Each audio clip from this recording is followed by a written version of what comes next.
and getting a little preview on the 2026 class as we stand in summer scouting, but really focusing on where these teams stand. A lot of rookies, a lot of free agency moves have been added. A lot of coaching changes have been added too. We're starting off with the mainstay teams, the playoff provincial, like the Super Bowl contenders. We're going to start off with them. But once we get deeper into this, you'll start to see how each team is broken down and what they're trying to do schematically in their season to give themselves the best chance. Yeah, and Owen, how you doing? We missed you, Josh. Hi, Owen, how you doing? Good. I'm actually really excited. These two teams are covering the Bills and Ravens. They actually played twice last year. So in my kind of preparation for this, I watched back both those games in the All-22 with the NFL Plus. So it was kind of a well, first game for being the Bills fan on behalf of this wasn't too much fun. Yeah, you watched Second game was more fun. I'm sure it wasn't the opposite for Josh here, but I went back through and watched the ball just to kind of see how they reacted to each other, knowing how both teams kind of build their stuff out, and we'll talk about that obviously. But it was interesting to see the two different dichotomies of those games. For sure. Yeah, I mean, Bills kind of evolved late in this season last year, so then you kind of saw a different change of pace and kind of threw it off a little bit. But yeah, what we're going to do is we're going to break down scheme fits based on position. We're going to go through it, and let's start with the Baltimore Ravens. Let's lead off with there, and then we'll start with the front seven. Josh, if you want to take off. Yeah, so mostly when you think about the Baltimore Ravens defense, there's two packages that they run. We'll get into the Bills. They are like the most heavy nickel team that I've seen with my own eyes.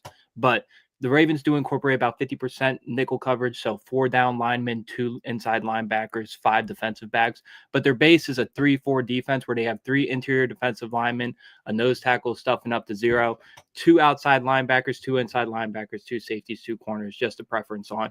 But the Ravens have a really interesting mix of interior defensive linemen, headlined by Justin Madubuike, who's improved steadily as a run defender his whole career, but really makes his name on third downs. Had, I think, a sack a game if you go back to 2023 for over a 3-month stretch where he absolutely turned it on, made the Pro Bowl, got a $20 million contract. His production went down a little bit this year, but he is their go-to guy on third downs to get pressure from the interior. And when we're talking about their run defense in 3-4, Travis Jones and Broderick Washington are going to be the guys you see mostly on the field. Last year, Michael Pierce will also flip-flop with Travis Jones and Broderick Washington as a little rotation when they line up in the nose tackle, and Broderick mostly as a 3-eye technique. But this year, Michael Pierce retired, so we're going to have to see guys like John Jenkins step in. Also, more Aeneas Peebles, the 5th-round pick, who is really has a great opportunity to really earn some snaps right away week 1 in this rotation. Broderick Washington and Travis Jones, while they are solid, both run defenders, both do their job greatly. Broderick Washington, more of a guy that can do a lot of things well, but nothing spectacular. Travis Jones, more of a potential guy, shows flashes on third downs, but really is a double team merchant, taking on those double teams as a nose tackle, really solidifies that interior defensive lineman for them. So it's going to be interesting how this depth develops. I really don't trust John Jenkins. I really think Aeneas Peebles is going to earn a starting spot sooner rather than later. But if you have a complaint there, the depth is a little bit lacking for them. You can't say the same about these outside linebackers, though. There's genuinely 6 outside linebackers that could get about 60-65% of the snaps, and they would be more of a serviceable starter.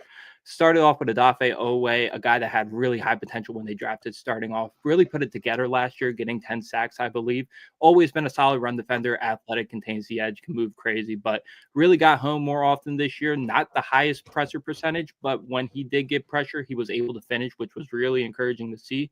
And Kyle Van Noy, out of nowhere, has been a timeless wonder for this team. With a guy like Tavius Robinson, Adisa Isaac, David Ojabo, Mike Green, who we'll get to in a second, Kyle Van Noy has stood out the most and really been the best pass rusher for the Ravens at an age 33, 34 year for him. He got a 2-year extension, good on him. But really, if you talk about it, probably one of the most underrated edge rushers, period, in the league, just because he doesn't have amazing get off or he won't wow you in any athletic ways. He's a really technical rusher, and his football IQ is off the charts, always is in the right position to make a great play for them. So you're confident with those two as your starters. Mike Green makes this really damn interesting, though. Fell to the second round for obvious off-field concerns, but if you turn on the tape, this is a top 5 edge rusher in this class. Personally, for me, it was the top 3 edge rusher, probably the best pass rusher off off the edge for this team as it stands right now. How many snaps he'll get to start off will be really interesting to see. How often does he play on first and second downs? While he is a good run defender at the college level, it will take him a little bit of time to get those first and second down reps, just because with all the depth in front of him. Tavius Robinson, for an example, 5th-round guy coming out of Mississippi. Nobody expected much of him. Hasn't really done much on third downs, but been an amazing run defender for this team and has earned a lot of snaps on first and second down. So we'll see how Mike Green integrates himself, but you still got Adisa Isaac, 3rd-round pick out of Penn State, David Ajabu, 2nd-round pick out of Michigan, both on their rookie contracts. So that's 6 damn decent edge rushers that can make a great rotation for them. You don't have to worry about your depth there. You also got Kameem Rucker, the undrafted free agent out of North Carolina, see if he can make the team. But you like where the edge group stands. You don't like the depth of this interior defensive lineman, but with how strong Justin Madubuike has been and their run defense overall, there's not much worry with this team, which you'll start to see when we talk about all the positions for both the Ravens and the Bills. There's not much worry on both sides of the balls with these teams. For sure. And then to clean up those stats for you, Madubuike had 11 sacks on the interior, which is very impressive, with 11% pass rush win rate. You're right. Kyle Van Noy had 14 sacks at 12.5%. And then Owe had 11 at 11.5%. So Van Noy was on top of there for sure. So what's the archetype like? Mike Green getting drafted more or less was probably he passed the interview and it was a BPA at that point. But what kind of trend do you see when they're drafting those edges or those outside linebackers? Well, you really don't see the Ravens draft anybody in the first round at the edge position. So they're looking for the next best available in the second and third rounds. Adisa Isaac was a different scenario. He's more of a stockier build, better run defender. But mostly, if they're looking for third down penetrators, they're looking for the long, athletic, quick get off, good pass rush technique type of guys, able to win in multiple different ways. They don't like one-trick ponies on the Ravens. They like hand usage, inside counters, being able to win off of a dip, just straight speed to power. They're looking for a lot of versatility and somebody that's not going to be a liability as a run defender. They're not going to take on complete projects. Like when they drafted David Ajabu in the 2nd round, he was a great prospect. The only reason he fell was injuries, and it's been hard for him to crack the rotation. They didn't draft a potential guy there. Adisa Isaac, a really good run defender. They didn't draft potential off of there. They're looking Tavius Robinson, for example, no pass rush upside, but amazing run defender. So they're looking for guys to contribute right away in their specific roles, whether it be a run defender first or a pass rusher first. Most definitely. That makes sense. Yeah. And, when it comes down to it, as a Buffalo Bills fan, and Owen can relate, is anytime that the Eagles or the Baltimore Ravens get up to draft, we roll our eyes because every time it's a good draft pick and it pisses us off. And then when it comes to inside linebackers, you want to talk about some inside linebackers because you guys utilize your linebackers well, tough, have decades and decades of good linebackers for you guys. Yeah, decades on decades. And our defensive coordinator was former inside linebacker Zach Orr, former second team All-Pro, retired early due to injuries, immediately jumped in the coaching staff role and took over to DC, I think 6-7 years into his coaching tenure. So everything is based off of these inside linebackers. And this is where I'm a little bit concerned where I'm the Baltimore Ravens. Roquan Smith, we can talk about him all day. We don't have to. In my opinion, he had a little bit of a down year, especially when we talk about the back half of the year for the Baltimore Ravens. Roquan has that potential to be the best inside linebacker in this league outside of Fred Warner.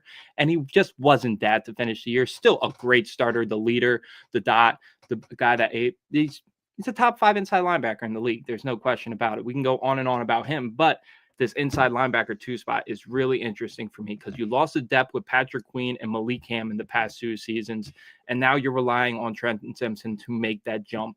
I don't know if he's there yet. I trust Zach Orr because of his track record developing linebackers. Trenton Simpson didn't take the step we expected this year. Hopefully he takes it next year. There's a lot of flashes like hard worker, hard nose, relentless, great motor. But if you're able to get that football IQ on there and make him at least a better run defender, being able to take on blockers at the second level, being in the right place at the right time, wrap up tackler, not missing easy tackles. There's a lot of highlights on his tape. It just hasn't all come together for him. And the only other comfortable linebacker I like on this team is Teddy Buchanan, the 4th round pick out of California. We covered him back in November, and he was one of the day 3 guys that I fell in love with at the inside linebacker position. And I think Eric DeCosta and Zach Orr all saw the same thing when they made him their first selection in the 4th round.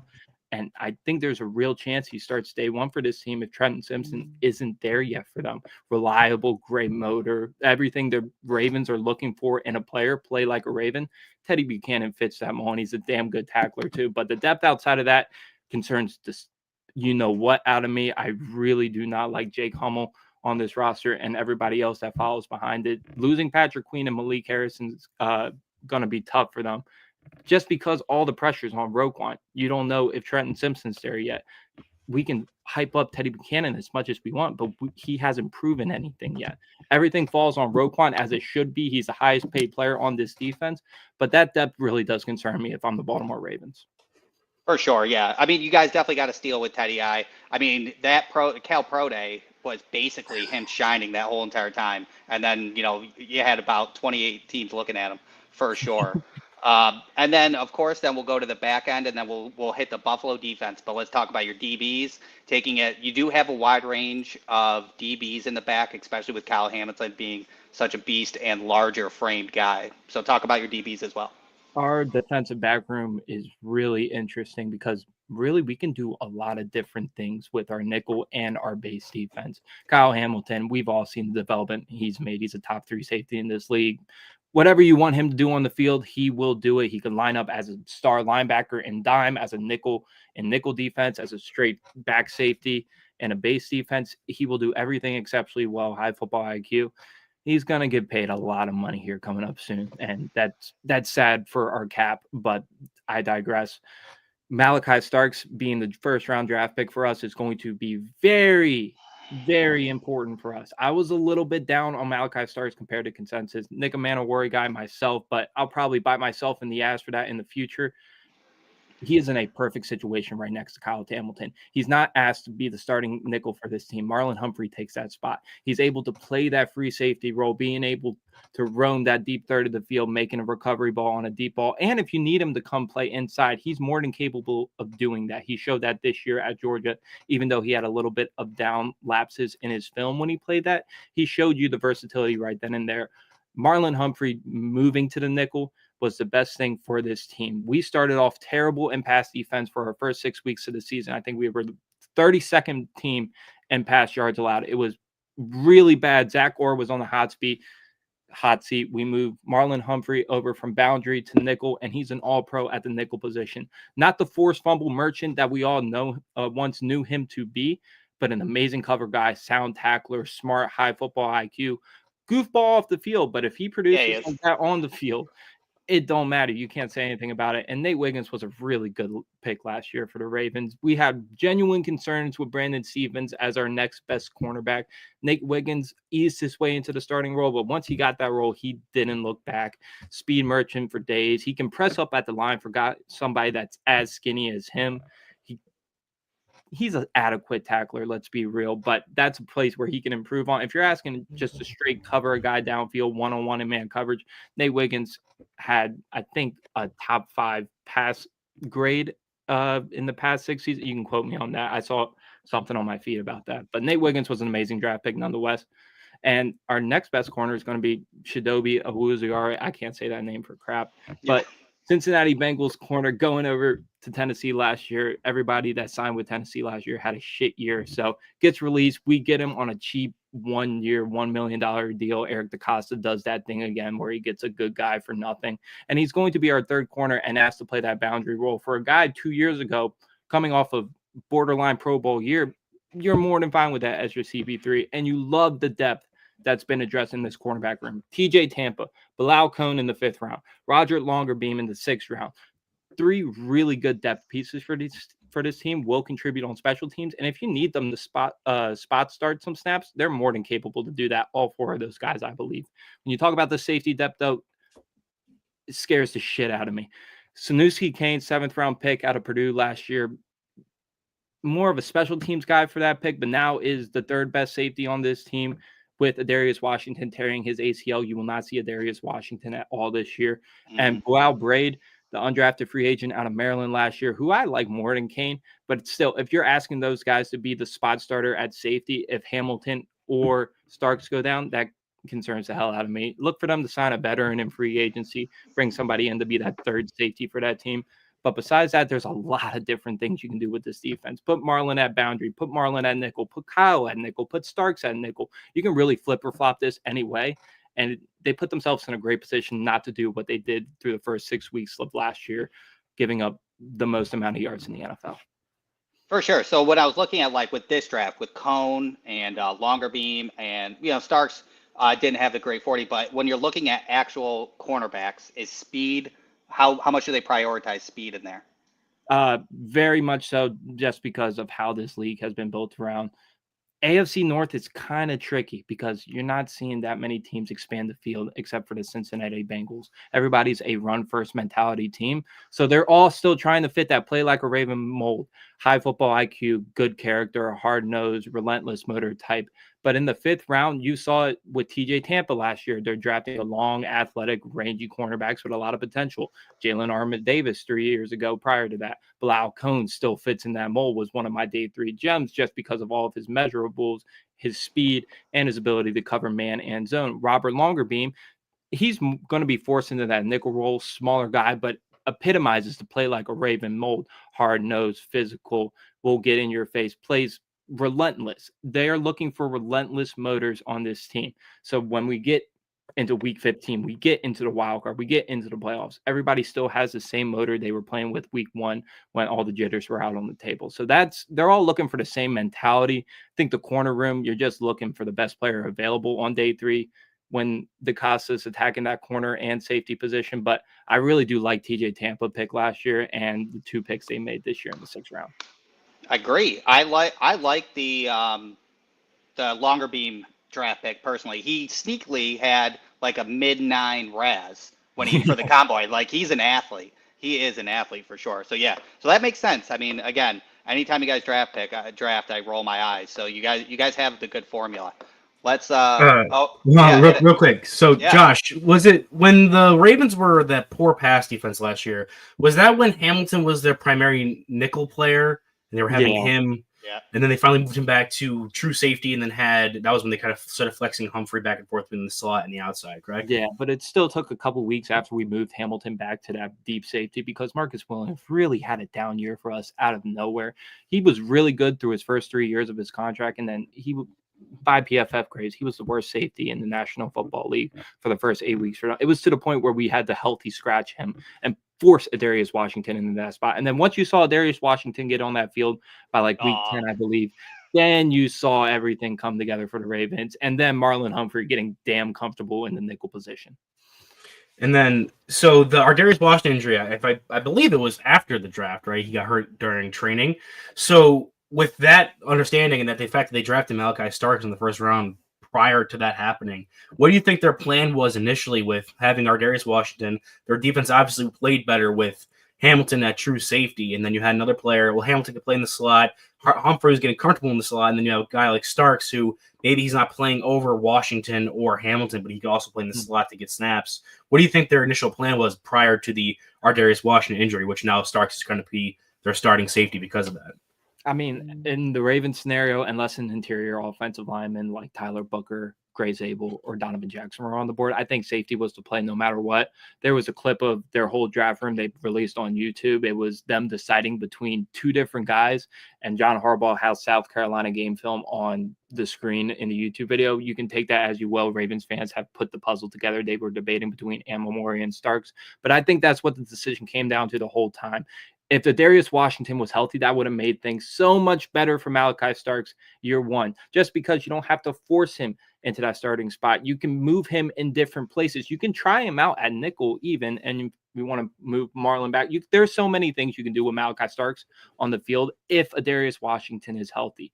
Now that he's injured, torn ACL in training, like you said, he's going to be forced to be that free safety, play that 1 high shell, cover 3, or be the boundary guy on cover 2 and cover 4. So it's just more where they're going to be able to, what they're going to be able to do with Malachi Starks year 1. But Adarius Washington was on a 1-year restricted free agent tender no matter what. So I think it was safety all Bad the way. idea. Yeah, that makes sense. I mean, Malachi Starks stepped into the collegiate season like freshman and started doing things. So I wouldn't be surprised if he does in the NFL either, to be honest with you. Any more questions, Owen, for the Baltimore Ravens defense?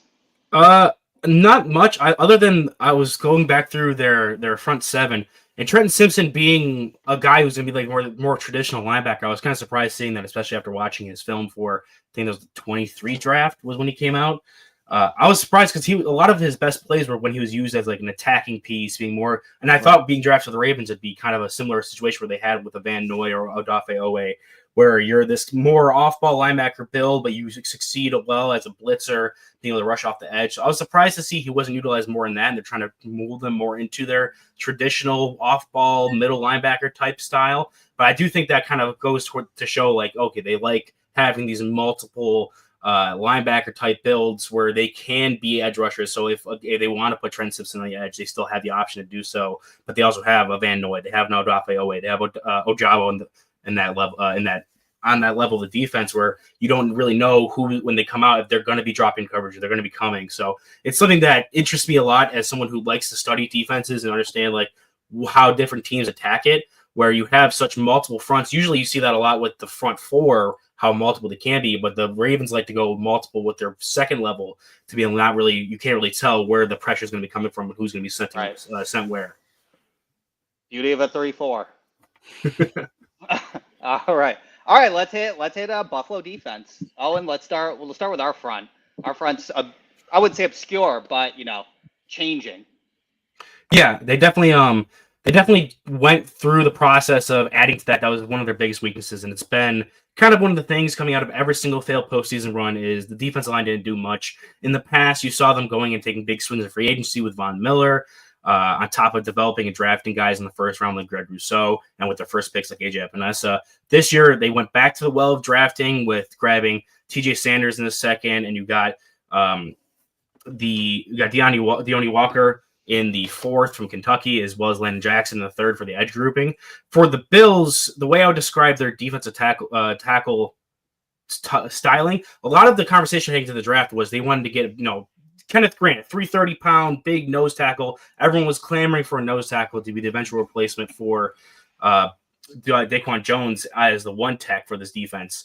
And they told you, like, okay, Daquan Jones plays between that range of 310 to 320. That's where we like our bigger guys. And they added in TJ Sanders. Deone Walker is a different story because he's 6'7", 360. He's kind of an enigma for what they run on that front. But for the most part, you have penetration-style, gap-shooting D tackles that are going to disrupt the blocking schemes, trying to get upfield and attack those gaps, and then create kind of a mess to allow the linebackers to move through that and have some more space to work with instead of taking on blocks and hoping that they can hold the blocks long enough to prevent them from getting to that second level. So for their D tackles, you've got players like Dwayne Carter, who's also in that 305, 310 range, could be a quasi one tech, even though most teams wouldn't really see him as that. You have Ed Oliver, who's a sub 300-pound D tackle. TJ Sanders around that 300-pound limit. So you have players that their biggest bonus or biggest trait is that they can get upfield and attack. Ed Oliver is a little bit better when it comes to using leverage and winning with his hands as a pass rusher. But a lot of these players that they're investing in are going to be players that can get up the field and can create that disruption in the interior of their defensive line. So I do think that that's their archetype they want to go to. Even though most people were clamoring for the big body guys, and a lot of defenses do run that, they've shown that they're interested more in one techs that do have more mass than, say, a sub 290-pound Ed Oliver. But they're not going to have a guy who's out there that's 330 pounds and can't get upfield as well as they're really expecting to. They don't want to have a lot of what they do change because they like to sub those players in and out. So if you're subbing in a guy who's 330 and then comes in a 310 guy and it's totally different play styles, now your linebackers are reacting differently. They want to be able to keep it kind of uniform. So I think they showed us a lot with that this past draft cycle. And then moving to the edge, I think the word to describe the archetype they like there is compression style rushers. Long-limbed, heavy hands. You think Greg Rousseau being a guy who, yeah, he was a converted safety to edge rusher, but he didn't really have that juice or bend to be like this crazy outside speed rusher. He has some of that in his game, but a lot of it is using his length, using his upper body strength to get hands-on and compress that angle to rush towards the quarterback. You also saw that when they drafted AJ Epinesa this year with Landon Jackson. But they've splashed a little bit when it comes to having players like Javon Solomon, who they drafted last year, got some snaps towards the end of the season, and then bringing in Von Miller initially to bring in that kind of off-ball pitch where they're bringing a guy in that doesn't do what everyone else does and can kind of create some different mismatch opportunities. but a lot of what the Bills do is be compression style rushers, cage rush, make sure quarterbacks can't leave the pocket, and then slowly condense and allow their interior pass rush to get upfield and be the ones who are doing the attacking, whereas the DNs are more responsible and controlling their blocks than the D tackles themselves. Yep. I mean, pretty much nailed it at that point. And I would say I would probably, and Owen, correct me if I'm wrong, that this draft is probably the nail in the coffin for nose tackles for Buffalo, because I think most of the fan base or the analysts knew that we never go that route. Daquan Jones and everybody behind, even Kyle Williams, and way back when and things like that. He was a smaller guy. So I think, would you say that this draft is like the nail in the coffin, that while we have Brandon Beane, we will never get a 330-pound monster, like a beefy one? Deion Walker, again, is that kind of outlier because he can rush onto 5-eye. He's more of a versatile defensive lineman. But do you think that nail is set of that true nose tackle, 330-pound for Brandon Beane? Yeah, I think they added Star Lotulelei when they first took over this roster, and he was similar to that, but he was still like 320 and less. He wasn't like, he was a typical nose tackle, but he wasn't like those big, massive human beings you see like a Travis Jones for the Ravens or Kenneth Grant who's coming out this season. They were always more interested in having guys who can still move while being able to be kind of a quasi block eater. So you went Star Lotulelei, then went Daquan Jones, and then this draft, where you see Daquan Jones in his last year of his contract, he was not the same player last year as he was in previous years. And there was a kind of glaring need for them to add a player to replace him. And they went with players that don't fit that typical archetype. And that's really what kind of signaled what you said, that the nail in the coffin for them to ever really go for that stereotypical route, at least in the short term now. I'm sure if their philosophy evolves in the future, it could change. But right now, I don't see them ever going with a player that's going to be like 325, 330 plus and trying to take up 2 blocks at a time and not be able to shoot gaps like that. They're much more interested in causing disruption up front, allowing their smarter linebackers to clean up and take advantage of that, than have someone who makes the blocks have to deal with them double team at first. No, yeah, I agree for sure, and that's okay. But because I do TJ Sanders is a dog. In the first couple practices, he's been in OTAs, he's been shown out and things along those lines. So can't complain, especially with our sustained success for both organizations here, Ravens and Buffalo. All right, so get into the linebackers then, because our linebackers have lots of roles. Yeah, so you've seen an evolution, kind of like we were talking about with the D-line earlier with the Bills. You've seen evolution with these linebackers, especially this past season, where they went into it having Matt Milano and Terrell Bernard be their starting 2 linebackers. Bills run a 4-2-5 with a nickel and Teron Johnson, so they only ever really run 2 linebackers. The reason I wanted to watch the Ravens game specifically is because that was when they started to run a bit more 3 linebacker sets, especially that playoff game. And you saw them now having a player in the caliber of Dorian Williams coming off the bench, being able to run a couple more of those sets there. But typically they're running 4-2-5. In the past, it was Matt Milano and Tremaine Edmonds, where Tremaine Edmonds was this more typical, bigger, 6'5", 250-pound Mike-style linebacker who can move, had some blitzing capabilities, and is more of your typical stack and shed type of guy, or at least had the outfit to be that. Where Matt Milano is more of your matchup-style linebacker, able to play good in coverage, has the athleticism, converted safety to linebacker in Boston College. And he also, was a good blitzer, able to capitalize on that, but it was more so with understanding blocking schemes, timing it, and finding the space as opposed to stacking, shedding, winning as a pass rusher. So you have Matt Milano, who was more of a matchup style linebacker, smaller, not going to take on blocks, works well with that front where you have disruptors, and it creates kind of this chaos in your interior 3 where then they can read and attack the space they now see and read off the running back. And then you have now Terrell Bernard, who's also a matchup style linebacker. So I think that's where, if you're going to put a label on what kind of linebackers the Bills have tended to look for, is going to be matchup style linebackers as opposed to your traditional Mikes or run fits, run defenders with stack and shed ability. We're going to see Terrell Bernard, also a good blitzer in the same way Matt Milano is, where he's able to time his blitz as well and still impact as a pass rushing down player, but good in coverage, athletic, smart, able to understand and read that defensive front and offensive line confusion and attack it in that way. So you don't have a lot of guys that you're going to trust to take on blocks that get past the first line, get off and make tackles. You're trusting these guys to play more in space and use their high intelligence, athleticism to impact the run game, and then also be difference makers when it comes to matching up with tight ends, running backs in the passing game as well. For sure. And what is your prediction for our nickel to 4-3 base for 2025?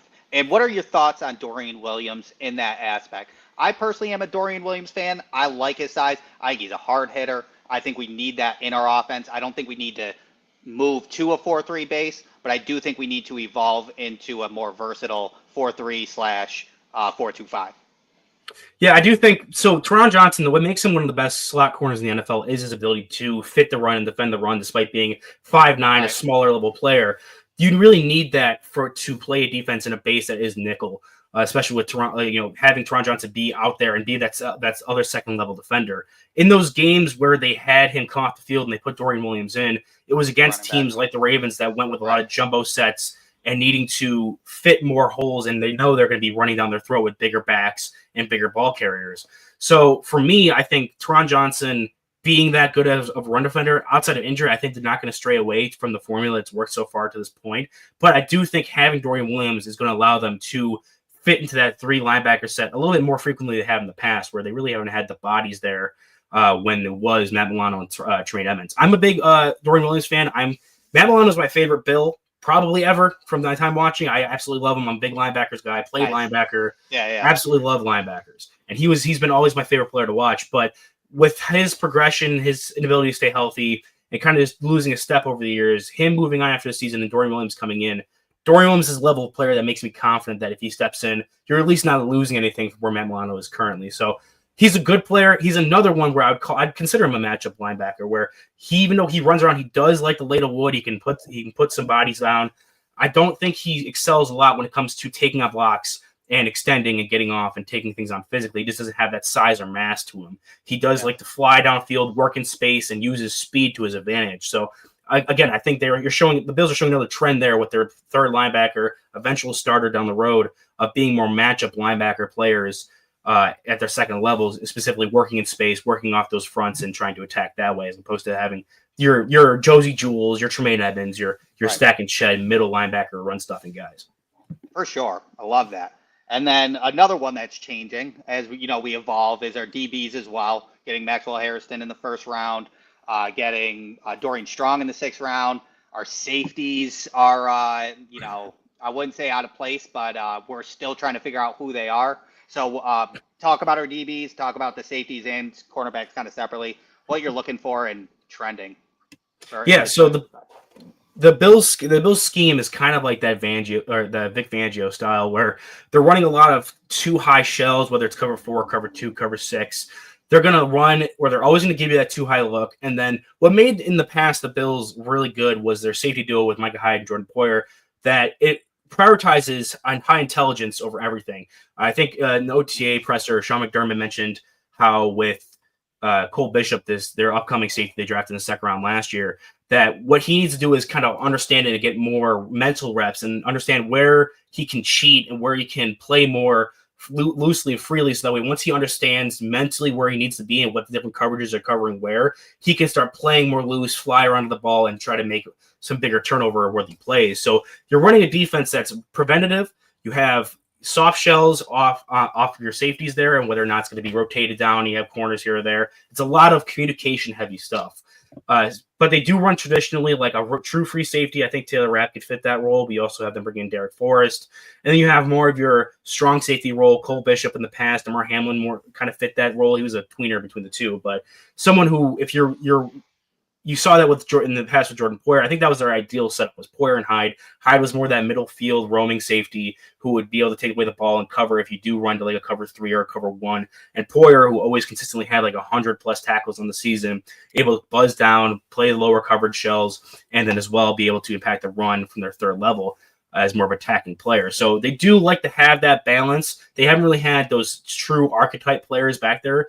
At least this past season they didn't. I think Cole Bishop projects more into that strong safety role, and if you have Taylor Rapp or whoever else, Derek Forrest, be that more free safety roaming player in the backfield there, as long as they're on the same page. Again, the most important thing for them is IQ, because the Bills like to rotate their players a lot and manipulate what the pre-snap and post-snap coverages look like and are telling the quarterbacks specifically, so that way you can get that confusion.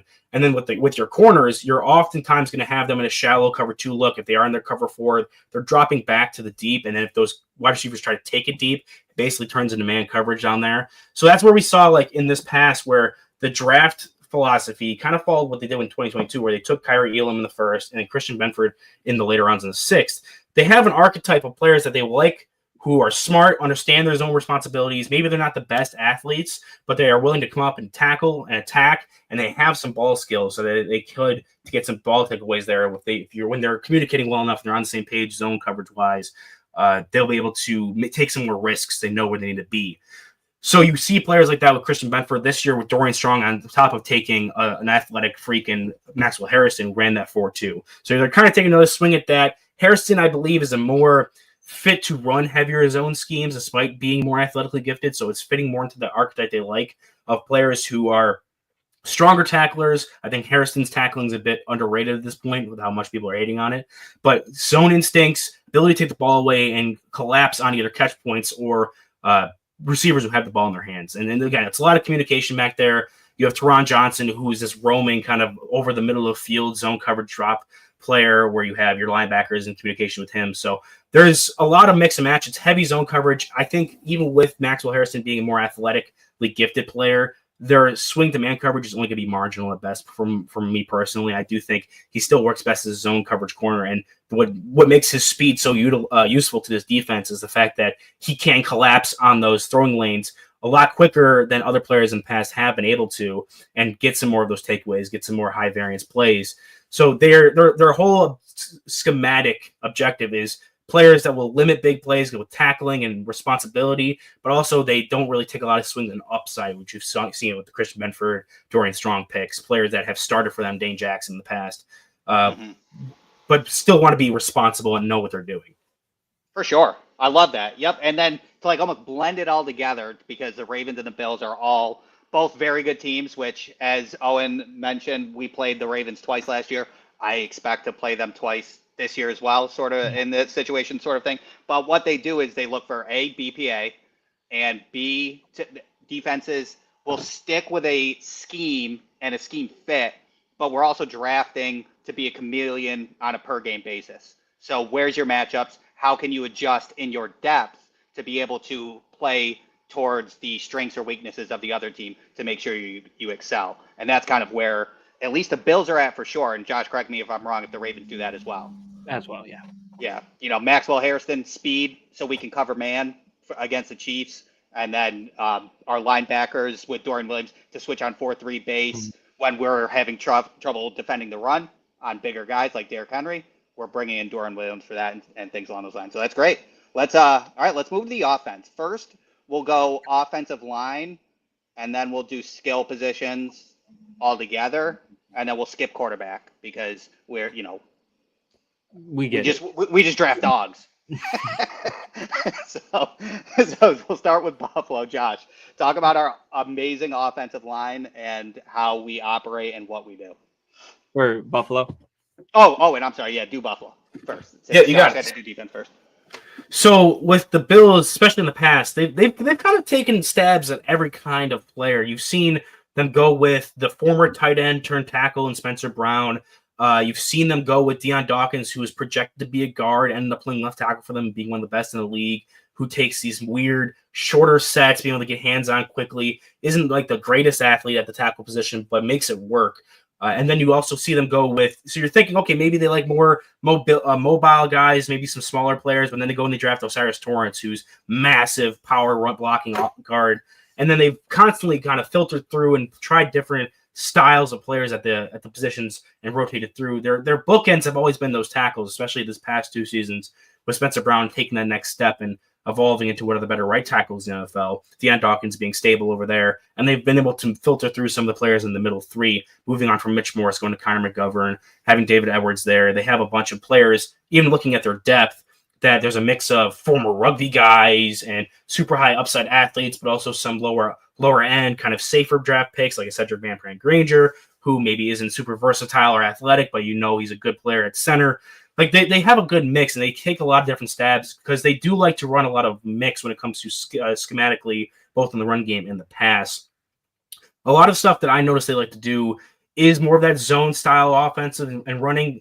Speaking specifically on the running backs, they have a good variety of between power, receiving ability and slashing, more explosive players. So they do like to incorporate a lot of different elements to that, where they'll run zone, allow James Cook to read the front, make good cuts and get upfield and use some of that burst to get some upfield advantage. But they've also dabbled with a lot more tackle and guard pulling, especially this past season for kickouts. You've seen that when they do QB power. Ray Davis this past season brought a power element to their offense. They were kind of looking for bringing in Latavius Murray and Damian Harris in the past. They do want to incorporate some of that power running as well.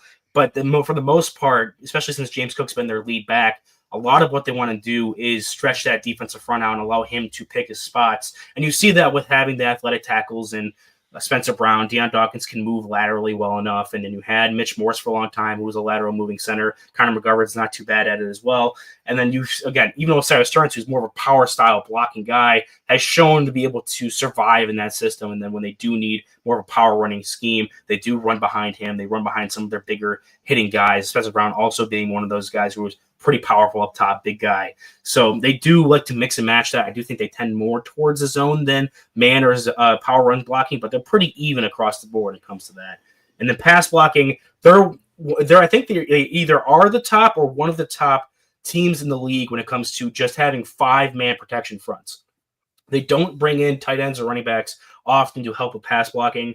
When they do, it's every so often. Usually you'll see it with like Ty Johnson. But even then, they like to get their backs and tight ends out into the pass sets and having them be options for Josh Allen, especially because he is so mobile and he's able to use his legs to avoid pressure. They let up the least amount of sacks last year in the league. So they've been a good pass blocking team just because they do have good communication, they've even with the turnover they had in the interior offensive line last year, they do have some good consistency with their tackles. Connor McGovern was a starter guard, became a starter center, and you had Osiris Torrance been his second year after being a rookie last season. So you do have some consistency there. Josh Allen helps out the offensive line a lot when it comes to pass blocking, but they do oftentimes just want it to be, you need to be able to pass block, 5-man fronts, know what you're doing, don't have no mess ups. You need to be good mentally, and then they'll also just take swings on different styles or body types of offensive line, depending on what the draft class is really looking at that year. For sure. I love that. And how about the Ravens offensive line? I know you guys picked up pieces this year as well to get depth based on injuries and things along those lines. So if you want to talk about the Ravens offensive line. So we all know that the Ravens mentality ever since we drafted Lamar Jackson and had Greg Roman, our former offensive coordinator, at the helm, is to attack the gaps, the A and B gap, just a primarily heavy gap running team, using Patrick Ricard as the joker of all jokers in the NFL. Line him up wherever you want as an inline tight end, outside line tight end, fullback, H-back at times.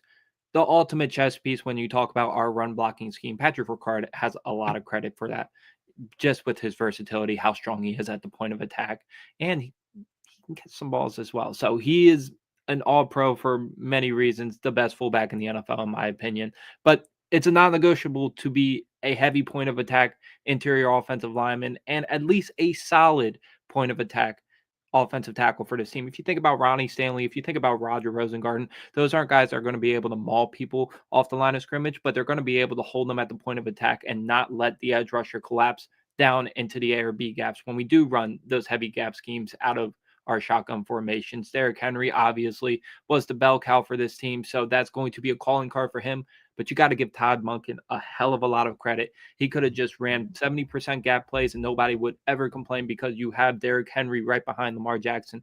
But he damn well incorporated inside and outside zones from both the gun and the pistol. The read options that they were able to run this year, it took a substantial leap with Derrick Henry back there with Lamar Jackson year one. Being able to move Patrick Ricard as well pre-snap from one side of an inline tight end to the other side of the field really opened up the RPO game for us as well.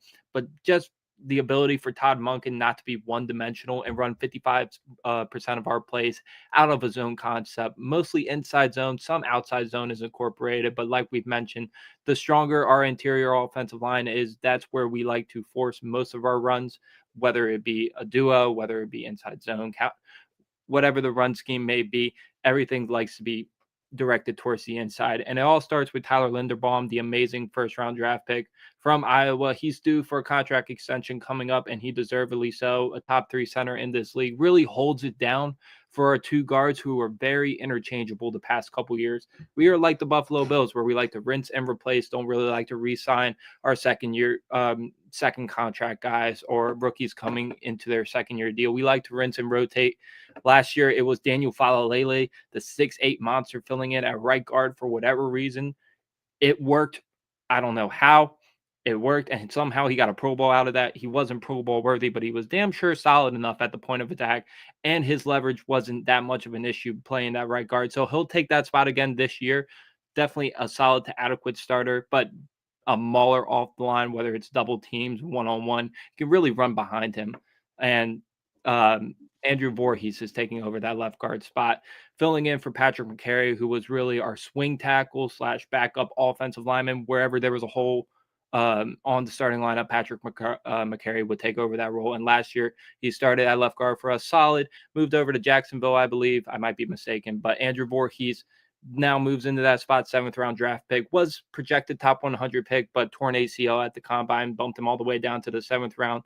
Hence, Eric DeCosta did that thing again, taking a damn good player where he should not be.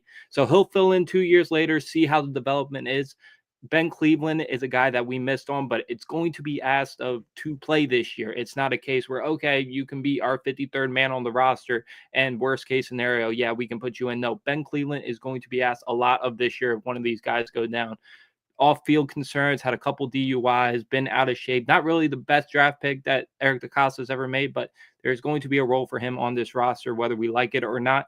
And Garrett Dellinger in the 7th round will be competing for that guard spot. You can also move Emory Jones in there, the tackle, who we're going to try at tackle for the first year, I believe. Obviously has guard potential. And let's say Falalele gets injured or Andrew Voorhees isn't working out and we need a last-minute option, we'll probably go with Emory Jones, look for his name, really strong, powerful guy, not as good on his feet as Rosengarten or Ronnie Stanley, but a guy that I really liked coming into the year. And even though he had a down year, I still like the potential he has as only a 21-year-old offensive lineman.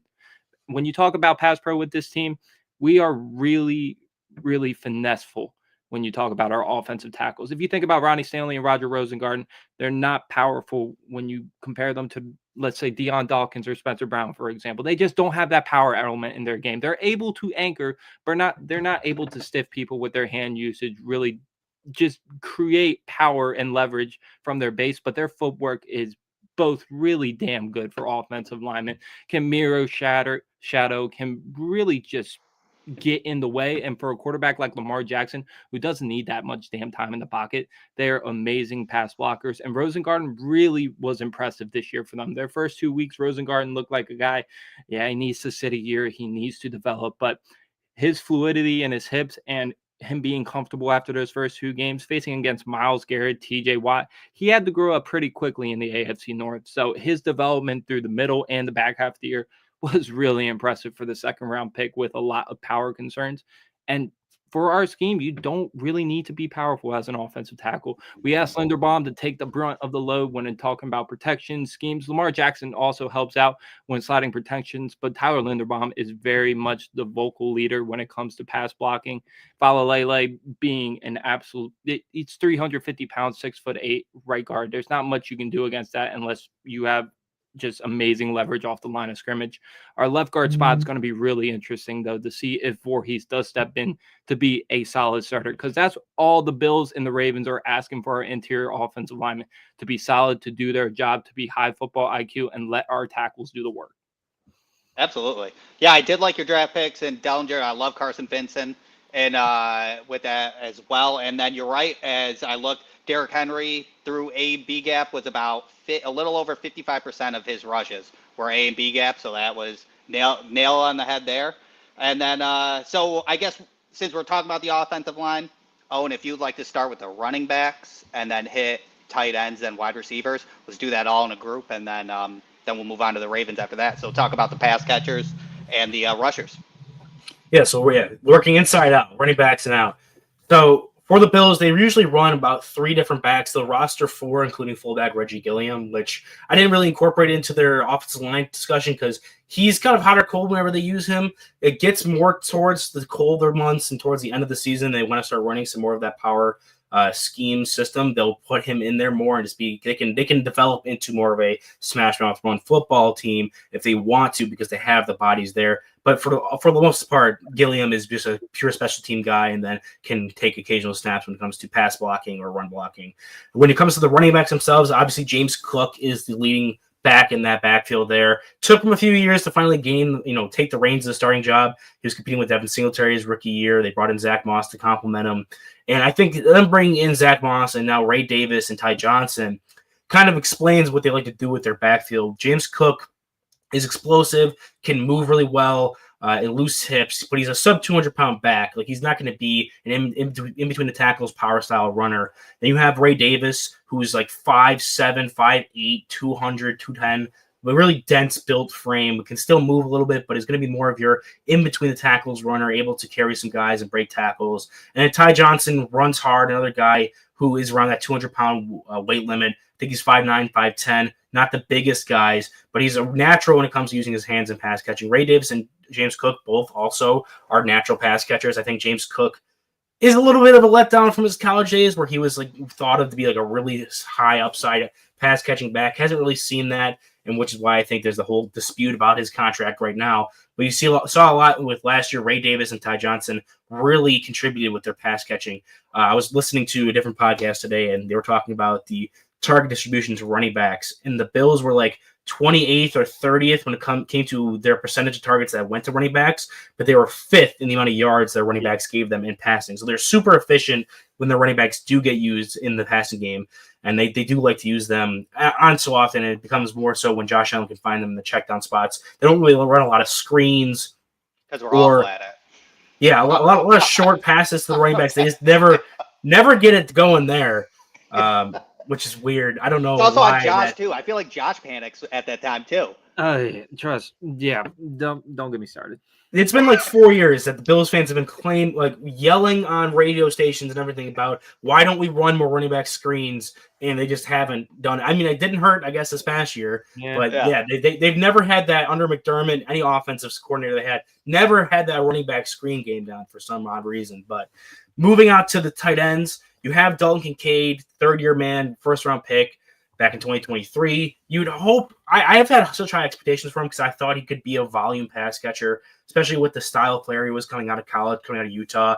Super relatively new to football. He didn't really play football until I think it was like his senior year of high school. He was mostly a basketball guy and then played both sports in college before transferring to Utah, becoming more of a high upside tight end prospect in that draft class and being a first round pick by the Bills. Dealt with some injuries last year. I think he had like fluid in one or both of his knees, suffered some injuries and knocked him out of games, and then played through the majority of both knees there for the rest of the season. So him and Josh Allen weren't on the same page a lot, whether it's because of injury hampered Kincaid or just didn't have the chemistry because he missed games. Kincaid was one of the best separators as a tight end last year. When it comes to the advanced metrics there, it just was him and Allen just weren't able to connect. He was also I think either number top 5 or even maybe the number 1 tight end when it comes to targets uncatchable thrown his way compared to tight ends. So there's something there with chemistry with him and Josh that needs to come down, but I don't think it's a lack of talent for Kincaid. Then you have Knox, someone who lacks no chemistry with Josh Allen, one of his best friends on the team, got paid probably because he's one of his best friends on the team. And another example of players we've talked about so far were like Greg Rousseau transitioning from safety to edge, Dalton Kincaid, basketball player, turned tight end. We'll get to another one, Keon Coleman. But Dawson Knox was a quarterback turned tight end, sets around also tight end turned offensive tackle. They love grabbing these project players who don't have a lot of time on task at their chosen position and then have that kind of built-in upside because they're transitioning to a new position. I do think Dawson Knox is a lower upside receiver. There was some hope that he could be a guy that blossomed a bit more, but he's kind of settled in his role as a good tight end too, can be a good blocker at times, can also have some bad blocking games, isn't super dynamic as a pass catcher, but is consistent when it comes to working over the middle of the field, attacking the seams, seemingly makes the hard catches look easy and the easy catches look hard, but that's always been kind of his issue since he was a rookie. So he's a solid hand when it comes to tight end too, maybe getting paid a little heavy for a tight end too there, but with him having Kincaid, if Kincaid can stay healthy, you'd be pretty happy with him with his role he has in the offense.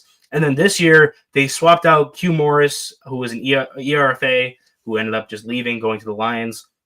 They bring in Jackson Hawes, another guy who's going to bring a high blocking element. They're a team that transitioned away from being a spread 3 wide receiver offense to more of a 2 tight end to a 12 or 11 or 12 personnel as opposed to 11 personnel when Joe Brady took over. And they got to a little bit more with Ken Dorsey as well. But as soon as Joe Brady took over, they became a team that ran the ball the 5th most in the league and threw the ball the 5th least in the league. I think Josh Allen averaged a hair under 30 attempts per game last season, whereas the running backs got a lot of work. And you saw that reflected with James Cook. And they're bringing in a guy like Jackson Hawes, low upside receiver, plays hard when the ball in his hands, but isn't super dynamic as out in the route and can just bully guys and dominate there. So maybe with them adding more of a move blocking piece and having some more Reggie Gilliam, they could get a running back screen game going, but I'm not holding out any hope for that. Yeah. So I don't expect Jackson Hawes to impact the stat sheet a lot, but he's the type of player where they had a niche role. They have their pure receiving tight end in Kincaid. They have their kind of midway man in Dawson Knox, and now they have their true run blocking tight end 3 in Jackson Hawes. And then we talk about transition. This wide receiver room has undergone one of the biggest transitions across the league in the past 2 seasons. They went from having Stephon Diggs, 150 target guy, holds, I think it's a single season receptions record for the Bills, is on the Bills leaderboards receiving all across it in this 5 years he played here with the Bills. And then he leaves, goes to the Texans, and you have only Khalil Shakir being a wide receiver on the roster who had ever caught a pass from Josh Allen going into last season. You added in Keon Coleman, again, another basketball player turned football prospect, Michigan State turned Florida State. You brought in Curtis Samuel, more of a gimmick touch, speed option, lateral quickness kind of guy. And you really relied on those 2 tight end sets. You also had Matt Collins be more of a special teams guy who could chip in every so often. What I think the Bills look for, they don't necessarily want that high volume player that's going to be either on the outside, inside, doesn't matter. Someone who's going to get 150 targets funneled towards it. Their whole mantra is everybody eats. And you saw that last year. Khalil Shakir led the team in targets, and I think it was still sub 100 targets, maybe just over, counting the playoffs.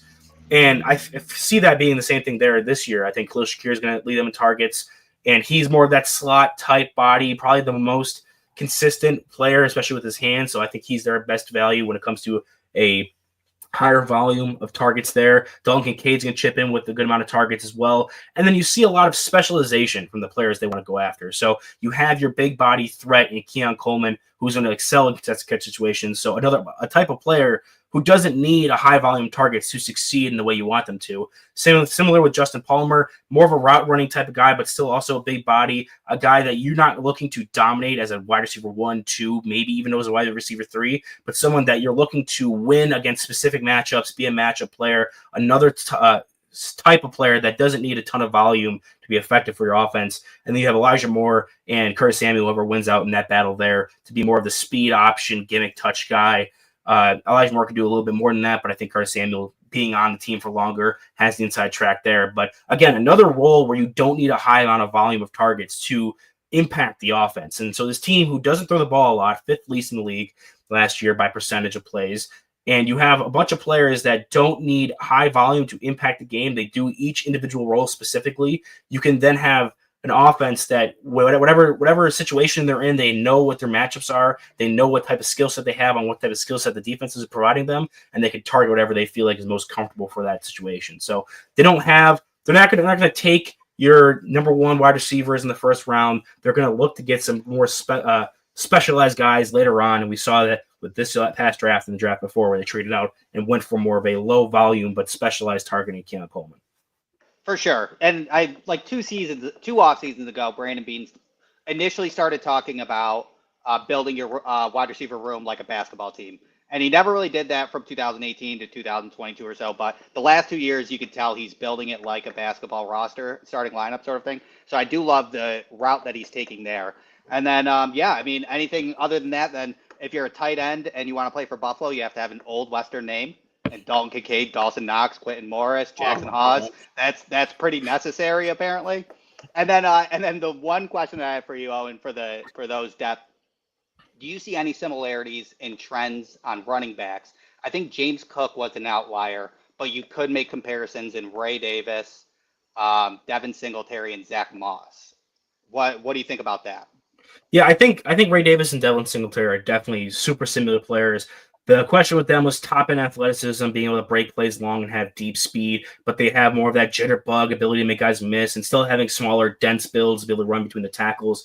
I like Ray Davis a bit more than Devin Singletary personally, just because I do think he offers more of that power element, but that definitely correlates. And then talking about that power element, you got Zach Moss, who was supposed to be more of this power run style coming out of Utah's offense, run between the tackles and pick up those short yardage plays to complement James Cook and Devin Singletary, who are seen as more of guys you want to get on the edge and in space to be able to complement their skill sets. So you do see them wanting to value that skill set specifically, but they also want to value having that home run hitter when it comes to either James Cook, who they drafted, again, an outlier when it comes to higher drafted running backs they've taken, but they've invested, UDFA or lower round draft picks into guys like Darrington Evans, even Ty Johnson to an extent, that have some of that more deep speed and breakaway speed that you want to see in your big hitting. And even if your power back is now your lead back, you want that as your complement, as opposed to what they have right now, where your explosive back's your starter, your power back's your complement. And they also, having Ty Johnson there, I think they'd rather have his skill set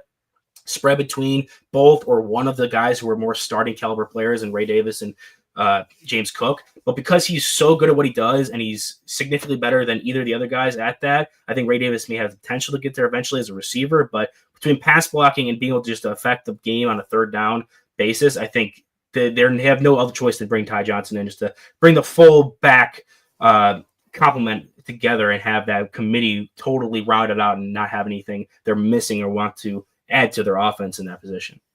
For sure. I annoyed everybody when I said Ty Johnson was RB3, like depth chart wise, the best one out of the NFL by gap. Ty Johnson was so reliable on a constant basis as a third running back. Like anytime I saw him on the field, I got excited. So it was great. All right, let's flip over to Baltimore. All right, let's start with running backs. We know, dogs at running back, so hit it. So you'll see a lot of similarities when we talk about the Ravens offense and the Bills offense. I would say our running back room is more centric, like our rushing game is more of a primary than the Bills, so to say, even though they are a top 5 rushing team in the league. I think the Ravens are number 2 besides the Eagles. I think the beauty of the Bills offense is, like you said, everybody eats, and Josh Allen can really beat you from all 3 levels of the field, whether it's quick game, intermediate letting passes develop, off scramble deep throws, in pocket deep throws, rushing. The Bills have everything at their disposal, and the Ravens are so close to getting to that point. But I will give our running back room a little bit of an edge. I'm not talking about depth. Your guys' depth is absolutely better. But when Derrick Henry, you cannot say enough about the man. Really, we thought a little bit of a decline would happen with him coming in, not being asked to do as much with Lamar Jackson right next to him. No, identical numbers to the past 3 years that he's put up, even better than his last season with Tennessee. Timeless wonder, second best running back in the NFL. No need to go on to that. But this depth is a little bit concerning to me. Justice Hill, an amazing third down back. His health is a question mark. Keaton Mitchell, really explosive 4-3 type runner, really can incorporate those outside zone concepts with Keaton Mitchell. We can't really do that with anybody else on this roster. Keaton Mitchell is the guy we can do that with, and he's coming off of a really substantial injury, easing his way back into the last 4 weeks of the season last year. And Rasheen Ali was a 5th-round pick who hasn't produced much so far, and I thought was one of the few blemishes on Eric DeCosta's draft picks the past 3 years, but the verdict's still out on Rasheen Ali. But when you talk about the depth of this class, not the class, between Buffalo and the Ravens, Buffalo definitely has the edge in the running back room, but Derrick Henry is just that much better of a runner that you have to give a little bit of a slight towards them. And of course, Lamar Jackson, when you're comparing Josh Allen and Lamar Jackson's rushing ability, it's not even close. Still the top 3 rushing quarterbacks in the league, top 4, top 5, whether you give or take with Josh Allen. Amazing rusher in his own right, but the way I thought about it earlier, 8 or 9 defenders are keeping their eyes on Josh Allen at all times on the field. The back half safeties or the boundary corners, they'll probably focus on their man. Every defense that faces Baltimore, all 11 of them were focused on Lamar Jackson before Derrick Henry. And now Derrick Henry is there. It is just that much of a headache for teams to game plan for, even though the concepts are so simple that they run it. It is so effective. I think we were 32nd in pass attempts last year, but we have more than capable receivers and tight ends to contribute to that. I think we were a top 5 passing attack in the league. I might be mistaken on that, but our efficiency was damn good. And it's all centered around our tight ends. Mark Andrews has been a Pro Bowler year in and year out. Another guy that's really good at a lot of things, doesn't excel at anything, a red zone merchant. We all saw what happened in the back half of the season for him especially against Buffalo. That's a whole conversation in itself because you got a damn good athletic playmaker like Isaiah Likely right behind him, just sniffing at the wing. Not as good of a blocker, but probably a better receiver, better yak guy, better getting in and out of his breaks. Just overall has a better feel when it comes to pass catching than Mark Andrews. It's going to be really interesting to see in the next couple years which one of them say, which one of them go. I got a feeling Isaiah Likely is going to get the money. Mark Andrews is going to get shipped out. But both an amazing tight end duo to have a problem with that.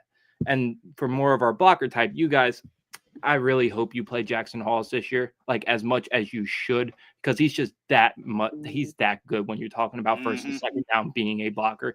He will be amazing for you guys. We got a little bit of a version of that with Charlie Kolar, more of a goofy, big body, just hard nosed football player, likes to run people over. Even if he's not the most technical guy, he's probably our best blocker, and that's where he gets the majority of his snaps. He'll get a little bit of receiving rep from Lamar Jackson just because a lot of his first reads, especially over the middle of the field, are quick to get out to the tight ends, whether it's Mark Andrews, Isaiah Likely, whether he's working an intermediate route or a sit down route. And especially in the red zone, his eyes are on the tight ends more than anything. So those are going to be Isaiah Likely, Mark Andrews, another crucial part of this offense. That's going to be the focal point in the passing game. Zay Flowers will move into the wide receivers. Zay Flowers is one of the most underrated wide receivers in the NFL just because he's a smaller guy and doesn't make those contested catches. What he does pre-snap, what he does post-snap, yards after catch, really good hands for a guy his size, can line up and play as a boundary receiver, even though he's asked mostly to be a slot receiver. I think this is a 1,000-yard guy we're going to see year in and year out, and really has unlocked pre-snap motion for the wide receivers for the Baltimore Ravens. The way they've used him in so many different facets, fake jet screens behind the line of scrimmage, quick motions into the slot position, motion him out, has really opened up the Ravens to the more modern passing game instead of what they were all centered around when Lamar Jackson first came in. And Rashad Bateman has been that really cool Z receiver to be the number 2 to Zay Flowers. Zay Flowers likes to work after catch, short, deep passes. Rashad Bateman is the one-on-one man coverage beater, that intermediate merchant. Did a study with him with the Scouting Academy and going through that whole process, trying to learn what the process is like to scout position by position. And you really saw the technical nuance in Rashad Bateman's stem of his route, his ability to get off the line of scrimmage, his long arms, being able to make a bunch of catches outside of his catch radius. He really didn't have that rapport, kind of like Dalton Kincaid and Josh Allen didn't have that rapport with Lamar Jackson, but you started to see it come together for him this year, especially in the back half of the year. And Eric DeCosta did a great move, signing him to an extension early when his value was down. Now you got a really good wide receiver 2 for this team, a team that's not asking their receivers to do as much as half the league is asking their receivers to do. You got them at a damn good contract for the next 3 years. So that's where they're centering their passing attack around. And for whatever reason, the Ravens just love to sign 10-year veterans to play a wide receiver 3 to get 400 yards and 4 touchdowns. It was Odell Beckham 2 years ago. It was Nelson Aguilar last year. And this year, it's DeAndre Hopkins 3 years too late. Awesome. I love to see all these guys come to Baltimore. Steve Smith, even if you want to throw it back that much, I think he was more productive than any of the guys we previously mentioned. But DeAndre Hopkins will now be that 10-year veteran receiver to take over that wide receiver 3 role. And we saw his role diminish last year with Tennessee, and then going into Kansas City, they barely asked anything out of DeAndre Hopkins. You won't see that in Baltimore. You will see him on the field about 50% of the snaps and get about 4 targets a game, in my opinion. He will be used more than he was used in Tennessee, being a wide receiver 1, which is scary to think about with Tennessee last year. But I digress. He will be a really good wide receiver 3 for us. It's a 1-year rental, in my opinion. We're not going to re-sign him after that. So we're going to have to see where the development on Devontae Walker is. We're going to have to see if LaJohntay Webster can actually turn into a wide receiver piece instead of a just returner piece for us. The depth besides of that, it's not, none of those guys will make the roster. Tylan Wallace is an unsung hero for us, whether it's on special teams and as a wide receiver 4. I think he will be the wide receiver 4 on this team until Devontae Walker takes his spot. And that's a big question mark for me. A really athletic guy, showed flashes before he transferred to North Carolina, had a little bit of a down year with them. We took him best on the best player available mantra, taking those athletic traitsy wide receivers, and it hasn't come to fruition last year. We'll see if it comes to fruition this year, but Tylan Wallace is a great great benefit to have with developing a guy like Devontae Walker. So I love how comfortable our receivers have gotten in this Todd Monken system. Now you'll see them really start to flourish and thrive if they stay healthy. And let's see how much production we get out of DeAndre Hopkins. I mean, we brought Odell Beckham back to life for the last year that he had in him before he kind of tampered off into trying to bounce team from team. We got the last bit of Odell out of the tank. I think we can do the same with DeAndre Hopkins. I think Isaiah likely takes a bigger step than we even thought. Just a great pick in the 4th round. Being a wide receiver, a tight end 2 for that team, playing that role to perfection. I think he has a chance to be the tight end 1 sooner rather than later on this team. And that just speaks to how good Isaiah Likely is, not how bad Mark Andrews is. Mark Andrews is still a top 12 tight end in the league, whether you get him at his worst or if you get him at his best. It's a Pro Bowl tight end, always fighting for the All-Pro second team with his production to start his career. So you love where the receivers and tight ends are finally at, and you love how comfortable they are in Todd Monken's system now. For sure. And that was actually going to be my question with you is, do you think at all that there is a chance that the depth chart gets switched into tight ends throughout the season, potentially with Isaiah Likely taking tight end 1? OTA chatter, they're talking, Isaiah Likely was talking, and so was Harbaugh. They asked what Isaiah Likely's future was, and he said all pro. And tight end 1, you got to be an all pro or tight end 1 to be an all pro. Do you see it all that kind of switching out throughout the season? Or is it more or less like we're throwing all our chips into Mark Andrews, please work out, and then if it doesn't, then they pull back? I think you started to see them sheer away from putting all the chips in Mark Andrews, especially when we're not going to put too much stock into the drop. Okay, he dropped a damn 2-point conversion. It cost us the game. There were many other factors that played into that, but everybody's going to highlight that and say, oh, Mark Andrews is washed. No, he's not washed. He's still a damn good tight end in the NFL. We're just speaking to how good Isaiah Likely is. 100%. In and out of his breaks, just being he's kind of like Harold Fannin in a way, just really funky with how he moves in and out of his routes, but damn productive, more athletic in my opinion than Harold Fannin, ultra productive. I think you're going to see Mark Andrews still demand that red zone threat more than Isaiah Likely. I think Isaiah Likely is going to be that corner route merchant, being able to take those in breakers and break it for 15 or 20 yards after catch, kind of being a XY receiver on some snaps, so to say. If they want to run streak routes, he can absolutely body a guy out and get separation downfield, which is awesome to have in a tight end too.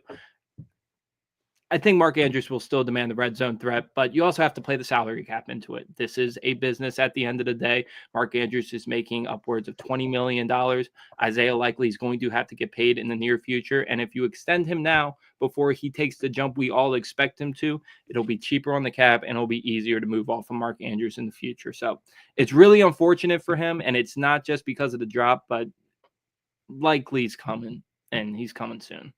For sure. All right. Well, yeah, we're about an hour and 10 in. We'll finish it off. We'll talk about each other. And then if you want to finish off with Owen, what player I guess none of us would take the QB anyways. What player would you take from Baltimore? And then Josh, what player would you take from Buffalo? But also first lead off with where everybody can find you, what you're doing now, what we can read, watch, whole 9 yards. Owen, if you want to start. Yeah, so I'm over on Twitter and on YouTube at Weekly Huddle or Weekly Huddle Podcast. I've been posting a lot. I've been working together with some of the other draft professors here, like Newt, who's been dropping his summer scouting videos. I'm going to be having a video with Bill soon. Bill Sparks is going to come on and we're going to do a 2026 mock draft based on the playoff predictors I just ran recently. So have some good content over there. Obviously, I'm going to be on here. The draft professors, we're talking about the different schemes and trying to figure out how players fit and how to tag them more properly for the Draft Professor website. But also on Mondays, I'm going to be jumping on and doing the school-specific breakdowns of players for summer scouting, kind of getting some preemptive scouting notes out there for specific schools, players. I think this upcoming Monday, we're doing Clemson. Following that, we're going to be doing one of the other schools, I think probably a Big Ten school. And I did just suggest to Jim today that we do a whole primer episode on the MAC as an entirety. I worked in the MAC. I want to give my guys some of the love, and I also had a couple MAC players last year come out that I did absolutely love. So we're hopefully gonna have that in the cooking in. And then when the fall comes back around, me and Newt, we were on Thursdays last week. This year we're gonna be on Wednesdays talking about defense tackles and edge rusher prospects. So if you're interested in that, come back around when it comes closer to college football season. I will do my research to be on that MacPod if you'd like me to be on that. Oh, and that sounds like fun, to Of be course. All right, and then who are you stealing from the Ravens? So this is tough because the Ravens always draft players I really like coming out. Like you guys have Taking this a is run. none of these are my answers just because like there's players I'm looking at your depth like I liked Rasheen Ali coming out. I like Charlie Kolar. There's a bunch of players I'm looking at, I'm like, oh, I remember really liking those guys when they're coming out of this draft class. But I think I'm torn between two. Okay, so because there's two players that I absolutely loved as well. Kyle Hamilton was my number 1 overall player in that draft class, and Tyler Linderbaum was like my 4th overall player in that draft class. For me, I think it's going to be Kyle Hamilton just because the Bills don't have that true safety, and he also could be like if they run more big nickel, that'd be insane to have Kyle Hamilton as the big nickel in the Bills. And we do have Connor McGovern. Can't really complain about that. I think Linderbaum is a better player than Connor McGovern, obviously, but I think for me, a player I would steal would be Kyle Hamilton for that Bills secondary. Yeah, that's me too. All right, Josh, talk about yourself and then who you stealing from the Bills. Yeah, so you guys can find me over at Twitter, juice_T23. I haven't been as active recently. NFL draft just ended, so I took a little bit of layoff from that, but we'll be cycling back in again this fall, going over with Jake, whatever. I haven't looked at the position group we're going to have, but we're going to be on every week talking about those prospects. You're going to get a little bit less content from me, be a little bit busier in the fall. We got something coming up. But you'll still find me on Twitter posting my opinions on these draft prospects with film to back it up. You'll catch me every week here on the NFL Draft Professors podcast. And really do give a follow to Weekly Huddle and Newt, especially. Those guys have been putting a lot of work into summer scouting and they're going to give you guys the best content that they can give you, and probably the most informal content that you'll get on any app. So make sure to check them out. We'll be around weekly with this and then going into the fall with summer scouting. But you're going to hear a little bit less from me, but I'll still be around. All right. Who are you stealing from Buffalo? So from Buffalo, it's not their best player because I could go Deion Dawkins. I can go. That's what I thought you were going to go. I'm not going to go Deion Dawkins. I'm not going to go Ed Oliver. I'm going to take Terrell Bernard, which is really interesting because he was a 3rd-round guy, wasn't asked much year 1, but when he stepped into his role, he filled in the Matt Milano role as good as he could, and he did a damn good job at it. He would be the immediate linebacker 2 for us, and he would take a lot of tension off of Roquan Smith, which is all that we're asking for out of our backup inside linebackers and our weak side linebacker. Take some pressure off of him not to make the play every single time. Terrell Bernard, smart, instinctive, can cover, really does everything well, and is always in the right place at the right time, a sure tackler.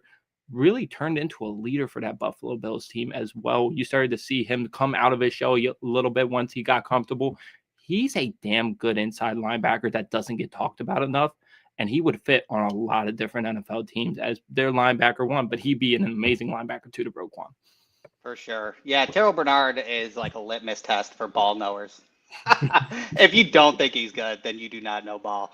At Radel Slifer on Twitter, you can find me, and then I'm doing all my stuff with Draft Professors. I'm a little bit quiet. I'm not quiet on Twitter, but I'm a little quiet in the podcasting because I am building my boards. I'm trying to get 400 people locked up before September so that I can focus on some NFL tape before that and after that. And then I'll be podcasting with Draft Professors as much as I can. And then you can find my writing and some podcasting. I'm part of NFL Draft Central with Team MBS Media. So teammbsmedia.com. You can check out my writing and some podcasting there as well. And that is it for the day. I appreciate you guys. I appreciate everybody watching. Thank you, 181 of you that are just as crazy as us. And we will be here next Wednesday, correct? I don't know what teams we're doing, but we will be doing scheme fits for the next 2 teams. We'll send out a flyer for who we're doing.